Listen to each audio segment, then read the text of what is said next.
doing today or this evening?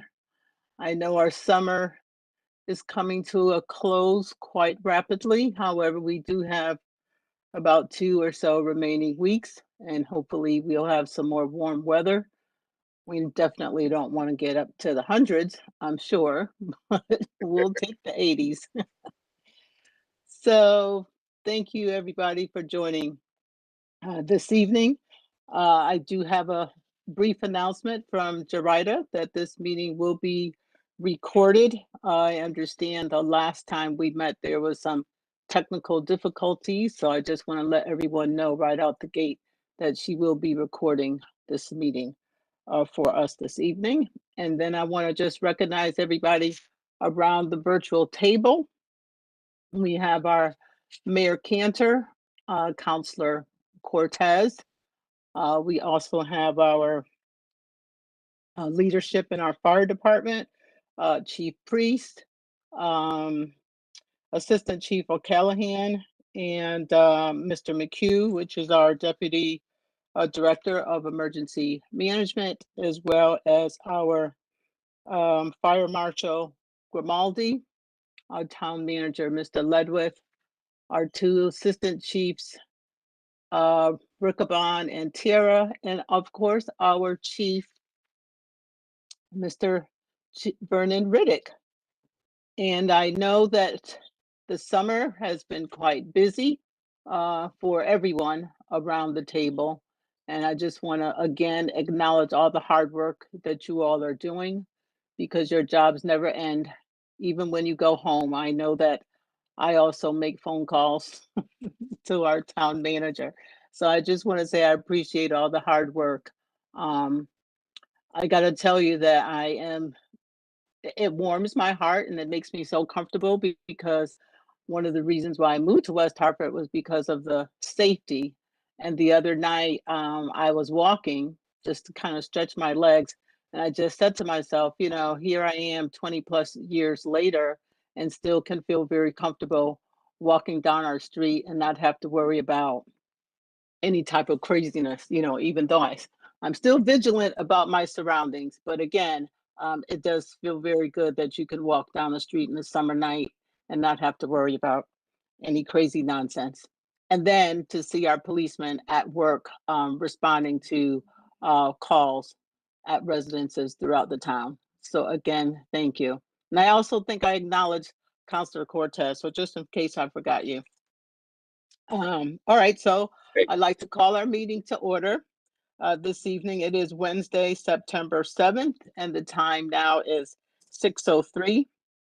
And I'll like to start off by approving the minutes from June 1st, 2022. So I'd like to ask for a motion to approve the minutes with the necessary corrections. I know I've read through them and I didn't see any. So if anybody else saw any, please let us know and Jarida can take care of that. That's good. Okay, wonderful. All right, and then the next item on the agenda is communications. Mr. Ledwith, I don't know if you would like to speak to that item. Yes, I would, Madam Chair. Thank you. And it kind of ties into our police update. But we do have a couple of items that we'll be adding to the next Finance and Administration meeting in our Town Council meeting. And that is two resolutions. One is to appropriate funds to purchase police vehicles, and another appropriation to fund temporary relocation of police department communications equipment, essentially our antenna that we utilize on top of the Hartford Insurance Group building in Hartford. So regarding the police cars, just by way of background, we did order 5 new 2022 police cars back in October of 2021. So going back nearly a year now. Back then, we were told that the cars were supposed to have a 40-week lead time. We've certainly surpassed that 40 weeks. And about a week ago, we were informed that by Ford that there was essentially a material and parts shortage, and that the order was, for all intents and purposes, being canceled. We were then at the same time informed that we had a few days to decide whether we wanted to order those same 5 vehicles as 2023 police cars, but that would be at an additional cost of $28,498 total for all spread out over all 5 vehicles. If we did not place that order, we would have had to have waited an entire another year to order cars and potentially at a much higher price at that time. So we would use CNRE balance to cover the additional $28,500. But it essentially was an emergency order that we needed to commit to, or we'd have to wait another, as I said, another year for these 5 vehicles. And we're already short vehicles, which I certainly can have the chief expand upon that. If I just pause there for a moment, Chief Riddick, if you wanted to add anything to those comments. Good evening. You did a great job, sir. It's an excellent summary. It does put us behind. Again, we're going to be ordering more vehicles for the upcoming fiscal year. So we could be down, close to 10 plus vehicles. So this is a significant, unexpected situation. And happy to answer any questions from the committee regarding this use of $28,000 to purchase these 5 cars. And even, with this new purchase, I'm not sure I mentioned this, but we're probably going to wait another 6 months for these 5 cars to come in. We're looking at an arrival of sometime, if we're lucky, in the spring, maybe early summer. Thank you. Thank you, Mr. Ledwith. Any questions? I have a question, Councilor Blanks. So do we have a backup plan if we run into the same issues with this order coming up? Can we go to another manufacturer if if this seems to be the trend? Chief, we're We're out of options. Yeah, there's no backup. It's not just us. There was a significant amount of cars that were cut nationwide. So this isn't a West Hartford issue. We're pretty much held at their beckoning call, unfortunately. Thank you. I have a quick one. It seems that the supply chain is really impacting so many different areas of our lives, especially in our municipalities. I know a couple of weekends ago when we were out talking to neighbors, one of the neighbors said to me, before the pandemic, we had no idea, or many of us didn't even know what supply chain was. And now we really understand the different, not even different, every area of our lives, the supply chain has impacted. So my question is, with the vehicles that you do have, what's your impact in terms of this shortage of vehicles? What does that do to your current vehicle? It's almost like when you're down to one car in the household and everybody's driving that car, it's getting more usage. So can you just elaborate a little on that for me? First, I want to give credit to Public Works and the mechanics. They've been doing a fabulous job to assist us. It's funny you would ask that question, so I'm wondering if someone gave that to you. I'm joking, by the way, because I think it was just yesterday or the day before we had to hold off. I think it was 4 or 5 officers who didn't have a vehicle, and we had to wait for the other shift to come in just to swap out cars. I don't know what to say. There's nothing more you can say with that, but I just want to make sure I do give credit to DPW, John Phillips and his crew. They've been working really, really hard to keep cars running, and when issues occur with the vehicles, get them back on the street. So I'm thankful for that. Thank you, Chief Riddick, and thank you for that, because that's what I've observed in the midst of this pandemic. It's not just public safety, right? It's like all hands are on deck. Everybody is really working as a team to make sure that things continue to operate as they normally would. So I would agree with you in sending our accolades to John and his team for just jumping in and lending the assistance when needed. So we're in 2022 and the pandemic has shifted, but it's certainly still here, and we're all still really feeling the impact of this. So I just, want to encourage everybody to be mindful. Our services and our duties are shifting a little, but we're really still working as a team to provide the essential services to our community that's needed. So again, thank you to your team and the leadership that you continue to provide for us. Anything? I'm through you, Madam Chair, and as a Sure. backup, the vehicles we ordered in were for FY22. That's not even in discussing FY23's vehicle. Three. So this is what Right. happens when these things occur. It really backs you up. So when we start ordering for FY24, we're even that much further behind the 8 ball. Behind. Absolutely. Thank you for that clarification as well. Okay, over to you, Mr. Ledwith. Anything else? Yes, thank you, Madam Chair. One other issue that involves both our police department, fire department, public works, essentially several other departments, the school department as well, who utilize our radio system. So I'm not sure if the committee is aware, but we do utilize space on top of the Hartford Insurance Group's building to support, I want to say 30 to 40% of our radio coverage throughout town. Chief can always correct me with my stats. We lease this space essentially for free. So it's $1 a year. The Hartford Insurance Group charges us $1 a year. We have free electricity. It's an outstanding deal for the town of West Hartford and always has been. The issue is we were informed about 4 to 5 weeks ago that the Hartford needed to replace their roof. So these things happen. We all have to replace our roofs every 25, 30 years. So we need to relocate the antenna that's on top of the Hartford building to another building. And believe it or not, the cost to relocate that antenna is going to be about $101,000 to do. So very costly to do it. The scaffolding, I'm being told, is probably one of the most expensive parts of the project. But and far exceeds $100,000. But there's a number of antennas up on top of the roof that are sharing the expense.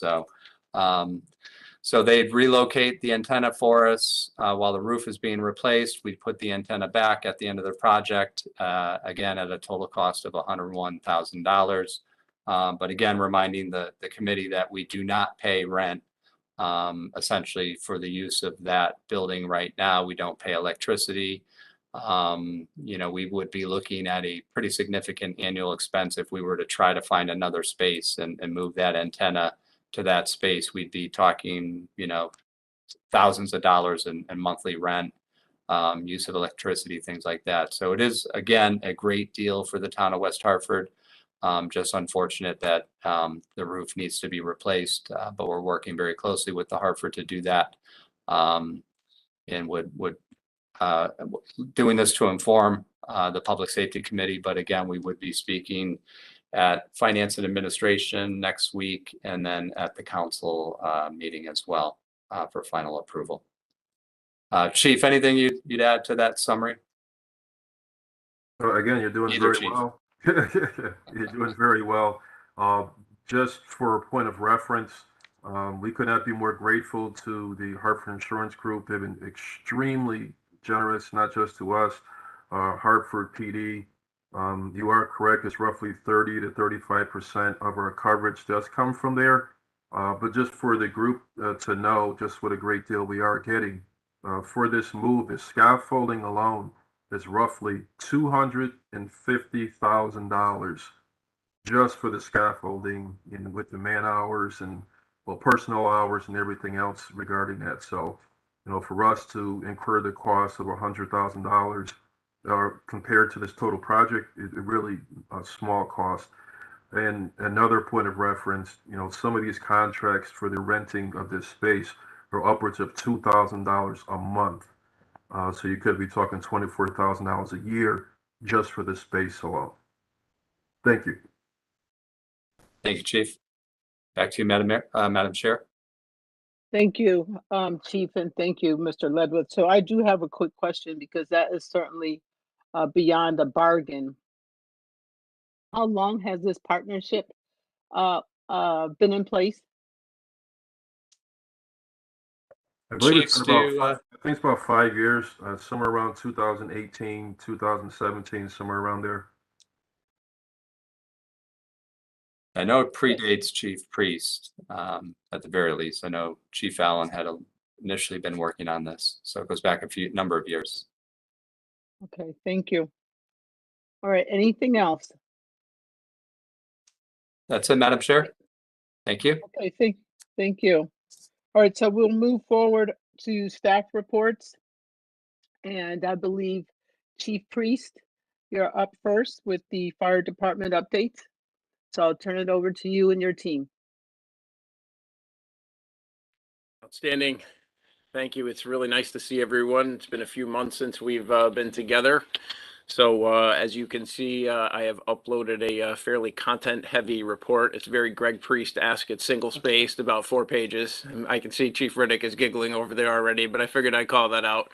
But we do have a fairly content-heavy report. I would like to cover a few things tonight for you, perhaps to answer any questions that you may have of me. First, as this is our time together as a committee, I want to extend my deep appreciation to the council and the members of the committee who supported the extension of the Firefighters Union CBA. That provides us significant stability, and I appreciate that greatly. Moving to the next topic, obviously, Chief Riddick and I work very closely to make sure that the town is protected, and one of the things that we have discussed before is active shooter response. We have detailed a deputy chief into headquarters who's assisting us with our planning. He's working very closely with one of the police lieutenants in training, Lieutenant Michael. So our deputy chief Bassett is working to assist in coordinating a larger town plan for our active shooter response, and we're making some good headway with that. We are seeking to be at the NFPA 3000 standard level, which is what I would consider to be a national benchmark, and we're really working there. We do have acting Deputy Chief Beebe is working in our training and support services division to cover Chief Bassett's duties while he's detailed in. And I'm really looking forward to continuing this work on our active shooter hostile events program with Chief Riddick and other stakeholders. I'm very, very pleased to report that we have a new facilities assessment RFP that has gone out. In the Fitch study that was released in 2018, it showed that our capacity was quite challenged and our facilities needed to be addressed. So we now have a very large comprehensive assessment that's being planned, and that's in collaboration with the police department as well, because as we know, our public safety facilities are critical to our men and women who are out there doing the job every day, and they're geographically positioned to provide the best level of service to our community. I am looking forward to that to close on September 30th and looking forward to seeing that the master plan as a result. And I'm also appreciative of the council support for the funding that was allocated in the facilities budget, as we will be doing some renovations and updates and repairs over the next year, the next few years actually. So we've talked about it several times as a committee. I would look forward to bringing our council members out into our facilities so that they can see where our men and women are working. And hopefully as this pandemic gets past us, we'll get a chance to be in person again. As I've mentioned, I think we're starting to be in what I would consider to be a post-pandemic phase. So you will hear our threads of the rest of my notes tonight really have to do with our outreach. It really is about both our community and our candidates. We still have one firefighter paramedic, Matt Traber, who's detailed into our headquarters. He's working on a lot of community outreach efforts that are coming in because it's kind of our community opens back up after the pandemic. We are seeing a lot of requests for new activities, and we're trying to support those events. We do have some restricted duty staff who are assisting with this, obviously, in our emergency management department. Thanks to the council and the town manager support, we have some additional part-time staff who are helping with that. And we are bringing in some of our off-duty personnel to assist with some of the efforts, which you may have seen and you may hear about in a minute from Chief O'Callahan. just like to talk quickly. It was outside of the scope of our report, but we haven't met since June, and I wanted to highlight the success of the Teen CERT program that was conducted by our Office of Emergency Management. Very, very proud of the folks that put that together, our CERT team leaders and the students that participated. This provided some high school students with mastery level credit towards their school. It was done collaboratively with our police department and animal control division, social services, emergency management.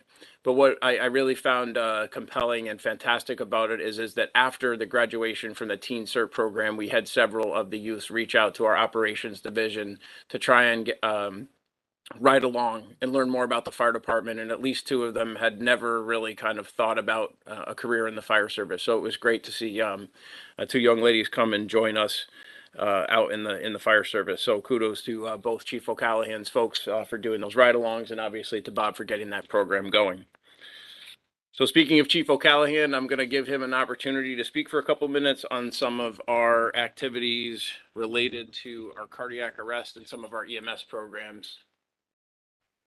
Good evening. Thank you. I'm very excited just to be talking here. I don't normally get to talk, so this is pretty exciting stuff right now. I just want to give you some data that we have. It's going to come from a national registry that's used throughout the region here. The data I'm going to present tonight is called the Cardiac Arrest Registry Enhanced Survival. It's known as CARES. This is how we track information from EMS agencies to determine how our first responders and our citizens are doing as far as CPR goes, how we can improve our CPR, how we're administering CPR, and what our survival rates are like. And what's interesting about this is, in the state of Connecticut, there is an 8% chance that you will survive a cardiac arrest. Nationally, there's a 9% chance you'll survive a cardiac arrest. But in West Hartford, there's a 16% chance you will survive a cardiac arrest. Those are real numbers from our firefighters and paramedics saving lives in real time. So how do we get there? We get there through a couple of ways. Number one is we get support from you, the town manager, the mayor. Thank you very much for all of your support. But also through our emergency reporting system, who is taking 911 calls while dispatching our fire trucks, our police cars, our ambulances, while giving CPR instructions over the phone to a very chaotic scene. So that's where it all starts. So there are unsung heroes. Then it goes into our police officers who are responding as well, arriving, starting CPR, helping us move equipment, helping us get patient information. Then we also moved with AMR, our partners with transporting our patients to the hospital, who do a great job helping us assist with patient care and transporting. And then there's our oversight from Hartford Hospital. We have Dr. Jandro, who oversees our paramedics, provides training, but more importantly, he lets our paramedics work. He doesn't micromanage. He allows them to go out there and do their job, and he supports them when they make their decisions, which is very refreshing for a paramedic service like ours. Lastly, and most importantly, is our paramedics and our EMTs out in the field, who routinely go out there and just do a good job with support of the police officers, EMS, dispatchers. This whole team working together is what gets us to that 16%, which is double the state average. This year's data is not available yet. Those numbers are from 2021. This year's numbers are not available yet. But I can tell you, in August, we had 6 cardiac arrests in town. 4 of those patients were brought back to pulses. That's 66% survival rate in 1 month. Now that could be just, maybe we got lucky, however you want to look at it, but those are real people walking around town now because of this team here, this public safety team. And one of the events, we had 7 paramedics on scene. A 34-year-old landscaper went down in cardiac arrest. We had 7 paramedics on scene, 7 EMTs in a matter of 4 minutes. That's police, fire, EMS, working hand in hand. And that gentleman was scheduled to be released from the hospital today. He's walking out on his own. So I don't know about you, but I get goosebumps from that kind of stuff. And I've been doing this for a little while. But these people that are out here banging in the streets are doing a great job, and it's all because of support from you. So we really appreciate that. So 16% survival rate last year. That's it. Mic drop right there. I'll talk again next year. All right. Thank you, Chief. I really appreciate it.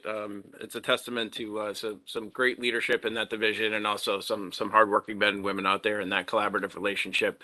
Obviously, there's been some recent events that you've seen on WHCi.com as well, where we've done some community hands-only CPR type outreach as well. So we're trying to extend this all the way out across folks, and actually 2 of our personnel actually participated in a national webinar over public access defibrillation program. So we're very proud of them. And while staying on the subject of our personnel, kind of concluding out my report, I'd like to highlight the work of firefighter paramedic Luis Enriquez. He's been on light duty as a result of an injury, but he's created and is executing a Prep for Success class that is being held in town, and it's designed to entice new candidates into the fire service. It was a limited seat opportunity, and it's received a lot of folks trying to get into it, and I did attach the flyer to the back of our public safety report, so you have that for review. So really nice job on that. Just speaks to our efforts to really improve our recruiting. Ironically, his brother was hired on the job very recently. He completed his paramedic precepting, and then about a week or so after that was actually in an off-duty incident where he was a rider in a group of motorcycles where a vehicle hit a significant amount of the people that he was traveling with, causing some incredibly serious injuries. And the department was contacted because the folks felt that his actions had contributed to saving the lives of some of the folks that he was riding with. So if you want to talk about goosebumps, I can only imagine, sometimes we're called to these incidents and there's an expectation of duty, but when you're off duty and it's your friends and then you jump into action to help save, I think that goes above and beyond. So great work there. So our new firefighter paramedic Esteban Enriquez, that's Luis's brother, is joining a group of 3 others at the academy. That leaves us with 1 vacancy left. I'm very pleased to report we've filled our fire inspector position as well, and looking forward to him starting in about a week, Bob, right? Almost a couple more days, so we're close. So lastly, I'll close it out. Just to let you know, we are reorienting to our post-pandemic conditions. Our priorities are, as you see, and our evidence, we're focusing on our community, our outreach efforts. This is, kind of a testament to that. We're getting ready to do a joint public safety community preparedness day this weekend. Looking forward to seeing how that goes as well. We've talked about shoring up our facilities. We're going to be working on some of our standard operating guidelines, and then also we'll be looking at somehow adding or supplementing the resources to our fire marshal's office to make sure that we're getting our required inspections out there. And for tonight, that concludes my report, and thanks to my team members and the men and women who are out there doing this job every day. Thank you. Thank you, Chief Priest and AC O'Callahan and Mr. McHugh. Before I ask my question / comment, does anybody have any questions? Mayor? I don't have a question. I just have a comment and how far we've come. And I'm so appreciative of the commitment. I remember working very hard to make West Hartford a heart-safe community, which, really was a long time ago. And I remember how the CPR training was really a hurdle for a lot of people, making sure that we had access to people that could provide that life-saving, needed intervention at the right time. So I just want to say how grateful I am. I was the local chapter chair of our American Heart Association years ago, and it does take everybody to make those survival rates work. And I want to thank the fire department, the police department, and all of the people that make it work, because again, this is really saving lives. But there's so much that you do that's great, but I just needed to comment on that. Thank you. Thank you, Mayor.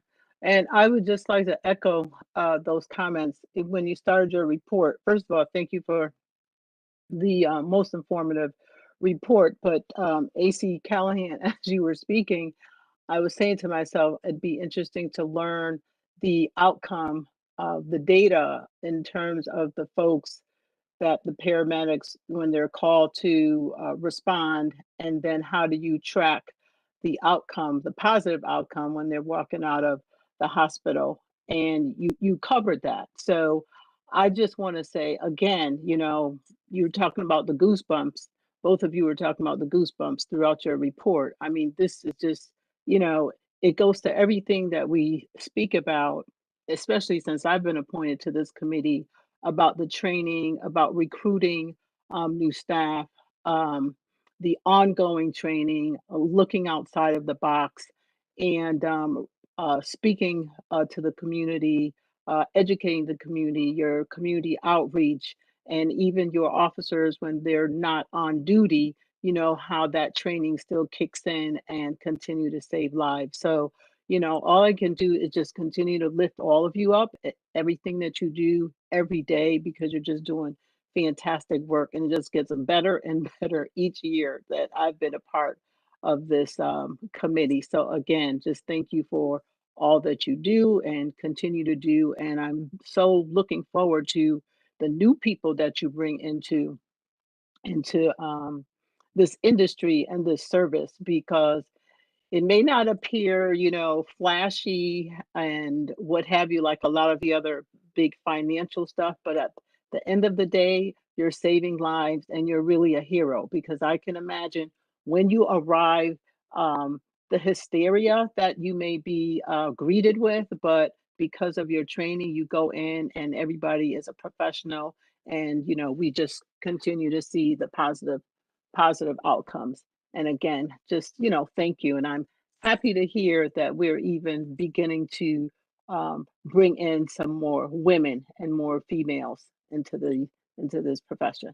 You know, both fire as well as police, because you know, I really believe that that's going to be our future, and it's not just going to be a male-dominated field anymore. So again, just thank you for the good work that you all continue to do and collaborate.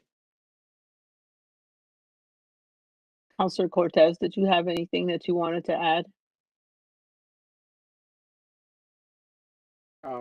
No, again, it's just great, you know, hearing, you know, all the data and seeing how it affects, you know, the community. You know, 66% in 1 month. That's, you know, that's a huge number. And you know, again, like what you said earlier, these are the reasons we live in a town like West Hartford. You know, I've seen it firsthand, you know, at home, you know, and we've only gotten better, you know, over time. So thank you for everything. Thank you, Councilor Cortez. All right, so now we'll move over to Chief Riddick and his team for the police department updates. Over to you, Chief. Hi, good evening. I also want to echo and take a few moments just to applaud the efforts, and that data it's incredible to double the state average and come close to doing that for the national average is very impressive. And as a reminder, you know, when Assistant Chief O'Callahan was given that information, those stats, I remember our collaboration. I believe it was like 2 years ago, or maybe just prior to COVID, when we held a public CPR class for the area restaurants, for them to come in case these things happened inside the restaurant. So working together, PD, FD, providing these services to the public, and we can see the tangible results of that partnership and those trainings. It's just incredible. I'm really at a loss for words. Normally I have a wise comment to say about our partners over there, but I really don't. I'm really a little choked up just hearing that, because that just tells you dedication, commitment, and it goes to the essence of why we do what we do, the preservation of life. So kudos to you guys, really are. I did submit an abbreviated, or I should say a typical Vern Riddick report, but an abbreviated Chief Priest report. We did add a few more things, Assistant Chief Terra, myself, and Assistant Chief Rickabon, that are not in the submitted report. Some domestic violence stats. Calls for service year to date this year, we had 295 domestic violence calls, which resulted in 144 arrests. And out of those domestic violence calls, we had 82 lethality assessment screenings. That's when there's a series of questions that our officers ask the victim, whether it's strangulation, this is repeat occurrence, other type of violence, weapon in the house. And if you meet a certain threshold, then we will call the interval house or other places to see if we can get them some housing and some immediate services. We call in and set them up with a counselor. So, and the mayors, remember, you were a very strong advocate, several years ago to get us embedded with Interville House. So thank you for that. And again, we're seeing some tangible results there. Some additional information, again, that was not included in the report. Our Citizens Academy is starting September 28th and running through November 16th of this year. Our state accreditation, next week, we should be going before Post Council for our Tier 1 accreditation, and this is the most difficult step to achieve. And Assistant Chief Tara, if you just want to give us a brief, not how you do your normal lawyer stuff, explanation of the process and where we're going. Thank you.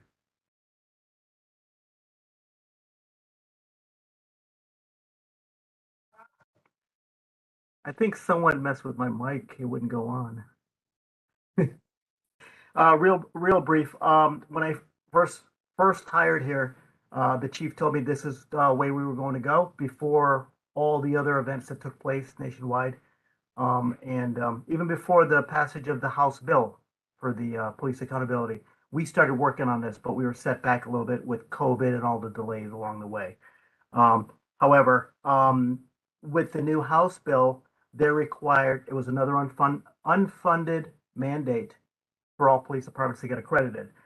They've since come out with a new public act that says you have two options. You can do the state accreditation, which is 3-tier, or you can do CALIA, which is 1-tier. However, it's upwards of 20,000 plus to do that, whereas the state one is, there's no charge. It's just that we have to do it ourselves. So literally, we're going for Tier 1, and what Tier 1 involves is, on the state level, is the basically liability standards. We're trying to meet 120 standards that will make us, I guess I have a guest, that will, it will better protect us when it comes to liability as to how we do our jobs, how we provide our service to the community and so on. After that, we are required to go to Tier 2 after we achieve Tier 1, and that's going to be improving our professional standards, meeting our legal requirements. And the last one is going to be general management, which is Tier 3. Now, they've given us an extra year because the state realized that this unfunded mandate was impossible to meet by the deadline. So they've actually passed a new public act giving us until 2026 to achieve all 3 tiers. So our first go at this will be next week, as the chief said, when our application goes before the Post Council on the 15th, I believe. Or no? Thank you. Through you, Madam Chair, I'm not sure if there's any questions anyone has for Assistant Chief Tara. If not, I'll continue my report. Any questions? Okay, you may continue, Chief. All right, thank you. Just a couple, ADA, I almost said ADA officers, if you will. On September 4th, Officer Caseman arrested a trespasser from Cumberland Farms, and sometimes these appear to be minor arrests. It leads to an individual who had 9 warrants, paperless arrest, what we call prawn warrants. So he had 9 additional warrants. On September 3rd, Officer Moskoff and Balfouri took a domestic violence complaint and located a suspect, and he was arrested for strangulation, assault, threatening, and disorderly conduct. Officer Dickman on August 27th conducted a routine motor vehicle stop and resulted in a significant narcotics arrest and a warrant for a violation of probation out of New Britain. And then last but not least, Officer Godoy do a self-initiated arrest for an outstanding extraditable domestic violence warrant and violation of probation fraud warrants. Some really good warrant work and just good police work we've been doing. There's probably some questions regarding the Whole Foods situation. That robbery had occurred a couple of days ago, last Thursday evening. Very disturbing, and to occur, literally a block away from the police department is extremely troubling. We brought in that night, myself, Assistant Chief Rickabon, and others. We came in, we ran this thing down, all leads we possibly could. The next day, we canceled all the private duty jobs of our detectives, and they all were ordered in to follow up on this. We set up a tip line. We have run out a couple leads. It's an active investigation going forward. We also assigned an officer to do a security assessment of Whole Foods. This occurred again the first time back in February of this year. We had several recommendations. Some they did follow, some they didn't. So we've also requested a copy of their policies and procedures regarding security and other things, so we can evaluate and assess it and provide some decent outcomes and some suggestions for them. This is not victim blaming. Again, this is a partnership working together, and just to make sure that there's some basic things that can be done to mitigate the impact or the accessibility for things like this to occur. So we are actively working, and that's where we stand there. Speaking of crime, overall through August, we are with our Part 1 crime, we are 8.8% decrease compared to last year. A couple of highlights on the negative side, if you will. Our larcenies, or all other larcenies, are up 120%. Theft from vehicle is down 43%, and auto theft is down 47%. But at the end of the day, there's a lot of stuff going on. I'm sure you've all been paying attention to the news. We're out there, we're working, trying to do the best that we can. Last, but certainly not least, regarding hiring and retention, I want to give big thanks to HR for their willingness, their accessibility, and their partnership to help us with our hiring and retention. If you recall, I was in virtual panic mode about last year this time. We had 16 to 18 vacancies and another 10 or so people who were scheduled to retire. Currently, we have 7 vacancies, which is awesome. We have 6 people inside the academy. And just doing a look back, since May of 2018, we have hired 47 police officers.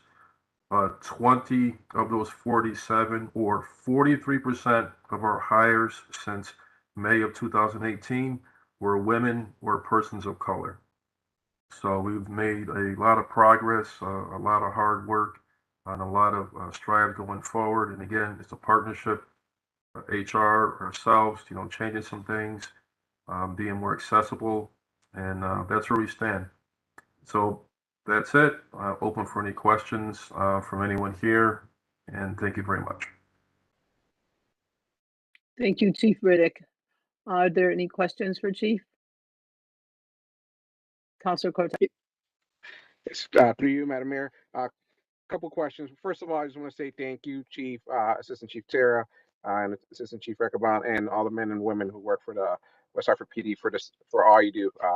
You guys have been busy in the summer, events, being out there, and it's I'll say it again, these are the reasons I live in this community. My 2 questions are, one was with the camera program that we started early in the summer. I just want to see how far along we are with that, because I know it was I forget how many weeks it was. And then the other one was with the ATVs and the motorcycles. I've seen a lot less of it this summer. I think no official data, but I've noticed it less. It happens, and I'm wondering if there's stuff going on behind the scenes that has been helping that, or are they just less active? All right, so I guess I could probably answer both of those in the same thing. In the report that we've submitted, as a reminder, we have several officers in the greater Hartford area auto theft task force. We have 2 officers in statewide narcotics and another officer in a federal task force. That's a force multiplier for us. and the information gathering that they're doing behind the scenes, Councilor Cortez, is very important, and it has helped us. There has been a significant, we have not gotten, and Assistant Chief Riccoboni, this is your side of the house, we have not received, knock on wood, the amount of calls for service that we had in the past prior to the creation of this task force and our other efforts. And we think that everything they're doing plus the cameras has helped. Regarding the LPR cameras that we put out, there are 13 of those. And as was noted inside the report, it's just some highlights from there. We identified 7 larceny suspects, 5 catalytic converter theft suspects, 2 burglary suspects, 2 endangered juveniles, 1 shooting suspect, a robbery suspect, and 4 vehicles involved with evading motor vehicle accidents. We recovered and apprehended the following: a vehicle taken in an armed carjacking. This is a result of the LPR cameras picking this up and giving us information on direction and working with our partners. We recovered 16 motor vehicles, 4 arrests, 5 robbery suspects were apprehended, and 1 homicide suspect, not from our town, but from another town, was arrested as a result in the assistance of those cameras. So they're a huge force multiplier for us. It's just phase 1 on the larger plan. Again, with the ARPA money we had allocated, we have a phase 2 and a phase 3 we're working on now, looking as far as more cameras, not just the LPRs, but actual recording cameras that we can do some observation on. So, thank you to the mayor and the town manager, previous and current, for their understanding with that and working with us to get this camera program going forward. Thank you. Thank you for that, Chief. Thank you, Chief. Mayor? Just a couple quick comments. Just also, I'm extremely pleased to hear about, well, I'm very disturbed to hear about the numbers of domestic violence, and I do want to look at how they compare. We did know that COVID was going to be kind of a worst case scenario for those kinds of situations. And so, and I'm very, I'm so pleased with the way the department has partnered with the Interval House and as well as our own staff to help. So really grateful to your efforts. And I just also want to say the recruiting, it's really wonderful and we're so proud of you. Thank you so much. And, overall numbers are pretty good. I mean, shows that the commitment that we've made to support you and your recommendations on the cameras really are going to help you to keep those numbers to be controllable during really, what we've seen is an incredibly challenging time. So thank you. Thank you, Madam Mayor. Thank you. And Chief, I would just like to add, again, going back to what Councilor Cortez stated, to you and the entire leadership team and the men and women in blue this summer. I know they work hard all the time, but this summer during all of the events, or even just on the weekend in the summer, in the center, on Friday and Saturday nights, it's really pleasing to see them out on foot. You see the car parked, but when you look at the car, there's nobody in the car, and that's because they're out walking around in the center, being visible and being friendly. So a lot of times, we know that you all are here to protect and serve, and then with a lot of the negativity, it's difficult. But I do see them, and they're very friendly and mingling with the folks in the center. And I just want to say kudos to you and the team, because I know it's not hard, and I know a lot has to come from you all as leaders to talk to your team about what needs to happen along with the training. So I just want to say, good job to all of you, because I know sometimes it's difficult, and I know sometimes it's difficult for our men and women in blue, especially when we're dealing with folks who may have had a little too much to drink, or are really feeling themselves. So I just want to say thank you, because I do see the increased cars and the increased activity in the center. I mean, our center has come a long way since 40 years ago.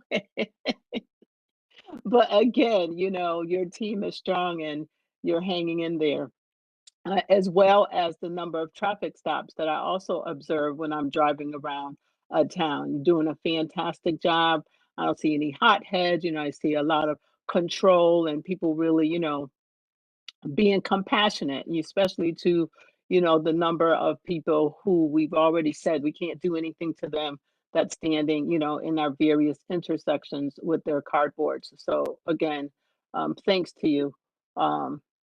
And the collaborative effort that you continue to provide. I do have a question in terms of the report that I was reading in terms of the permits, and thank you for that. I see in 2020 those numbers, some of those numbers had gone down, and what I wanted to ask, let me see if I highlighted it. 2022 year to date is 189, and 2021 it was 379. So I wanted to ask, because I'm going to assume that permits, and correct me if I'm wrong or educate me, there must be some application for renewal or something like that, and expiration. So there has to be an expiration that's attached to that. So maybe I'll just ask you to explain the numbers in terms of the decrease. Yes, these are all new applications. Each one of these going forward, there's been a significant decrease, as you can see. I don't have an explanation for it. I do think some of the hysteria that we had, if you recall, last year going through this time when people felt they had to get their permits, they're going to get their rights taken away and everything else, that added to that. And a lot of that was spurred on by the media, false. But now people are coming down a little bit. So yeah, it's been a significant decrease, with that. Okay. And that's good. That's good to hear, because then that kind of minimizes a lot of that stuff. I remember you and I had a discussion, and like you said, we all really don't need to be walking around with artillery, especially if we haven't been trained to use it, and we need to leave it to the professionals. So this is good to see that that number is down and not higher, especially since from the year before. So basically, that was my comment and my question. I just love to see you all out there and working hand in hand, fire and police. But more importantly, what I do like to see is a lot of the younger officers and older officers mingling at our events and mingling in the center and in Blueback Square, because that just really lets people know, you all are walking side by side with us in the community. And we need to lift you up and embrace you in terms of what you do for us each and every day. So again, applause to you, Chief Riddick, as well as Chief Priest and your entire leadership team and all the men and women in the ranks. Thank you, Madam Chair. And yeah, our specific conversation was the ARs, the automatic rifles, and the need for that artillery to be out there. I don't want to get any emails regarding the Second Amendment, but I am on the record, and I stand firmly that I just don't see the need for that. And for the handguns, so be it, your Second Amendment right, but those rifles, those are the automatic weapons, are weapons of war, period. There's no hunting component or anything else, and I'll debate anybody till they're blue in the face on that. I'm entitled to my opinion with that. Motor vehicle stats, we actually doubled compared to August of last year and August of this year. August of last year, we had 206 stops, and August of this year was 488. So we're really trying to get out there, and credit goes to Assistant Chief Tara with the motor vehicle stuff that falls on his side of the house, and then Assistant Chief Rickabon for the center coverage. And then he should be smiling, because I know when we get off this Zoom meeting, and the town manager's laughing because he knows exactly what I'm talking about. The amount of phone calls that he gets from yours truly on the weekend when I drive up here and drive around and don't see a police officer. And then he gets taken from whatever he's doing in his personal life to make sure they're getting out there. So I'm very pleased to hear that our culture has changed a little bit and our officers are following through. So I will hear about this, but in a good way. So thank you, Madam Chair. And lastly, give credit to Our community support unit, you see them out there from time to time, but they do a lot of the grimy behind the scenes work, dealing with the drug interdiction, and the shootings, and they're out there a lot, under Sergeant Mealy, and just doing a bang up job. So kudos to him and his unit. So thank you. Thank you, Chief. All right, if there isn't any other questions or comments, we can move to future agenda items on the agenda. Do we have anything? No? Okay. All right, so then number 6 is we move to adjournment. So may I have a motion? All right, thank you, everybody. We stand adjourned and it is 6:56, so I give you back a few minutes of your time. Continue to enjoy the summer and the last few weeks of our warm weather. Thank you, everybody. Take Thanks, care. everyone. Have a good night. Thank you. Good night, everybody.